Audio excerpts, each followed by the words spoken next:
வெளியில இருக்கிற காத்து மொத்தமா தானே மூக்குக்குள்ள போகுது. அப்ப ஒரே ஓட்டைக்குள்ளேயே போயிரலாம்ல. ஏன் 2 தனித்தனி நாசி இருக்கு? 2 தனித்தனி ஓட்டை இருக்குன்னு யோசிச்சிருக்கீங்களா? ஏன் இது இயற்கையில 2ஆ பிரிக்கப்பட்டிருக்குன்னா, 2த்துக்கும் தனித்தனி வேலை இருக்கு. நம்மளோட வலது நாடி வழியா உள்ள போற காத்து நம்ம உடம்புக்கு சூடு தான் கொடுக்குது. நம்மளோட இடது நாடி வழியா உள்ள போற காத்து நம்ம உடம்புக்கு குளிர்ச்சி தன்மை கொடுக்குது. இந்த நாசி துவாரம் வரைக்கும் தான் இது 2ஆ பிரிக்கப்பட்டிருக்கு. அதுக்கப்புறம் அது ஒரே குழாய் வழியா தான் உள்ள போய் நுரையீரலுக்கு பரவுது. இந்த இடத்துலயே அது காத்தோட தன்மையை மாத்திடுது. சூடாவும் குளிர்ச்சியாகும். அதனாலதான் நம்மளோட வலது நாடியை நம்ம சூரிய நாடின்னு சொல்றோம், சூடு கொடுக்கறதுனால.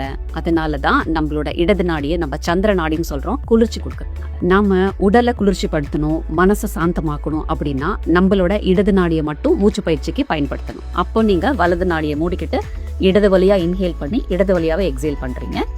வலதை பயன்படுத்தல.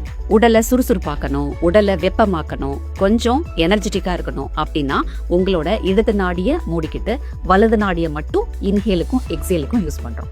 இடதை பயன்படுத்தல. இன்னும் கொஞ்சம் விளக்கமா சொல்லணும்னா, நம்மளோட சூரிய நாடி உடம்புல சிம்பத்தட்டிக் நர்வஸ் சிஸ்டத்தை கவர்ன் பண்ணுது. நம்ம பகல் நேரத்துல சுறுசுறுப்பா இருக்கிறதுக்கும் மூளை நல்லா இயங்குறதுக்கும் இது முக்கியம். நம்மளோட இடது நாடி நம்ம உடம்புல பாராசிம்பத்தட்டிக் நர்வஸ் சிஸ்டத்தை கவர்ன் பண்ணுது. நம்ம உடம்பு ப்ராப்பரான ரெஸ்ட்ல இருக்கிறதுக்கும் நைட்டு நல்லா தூங்குறதுக்கும் மனசு சாந்தமா இருக்கிறதுக்கும் இது ரொம்ப முக்கியம். ரெண்டுமே முக்கியம். வாழ்க்கை இந்த மாதிரி பரபரப்பா ஆகிறதுக்கு முன்னாடி எல்லாருமே சூரிய உதயத்தோட எழுந்திருச்சு சூரிய அஸ்தமனம் ஆகிறப்போ தூங்க போயிடுவாங்க.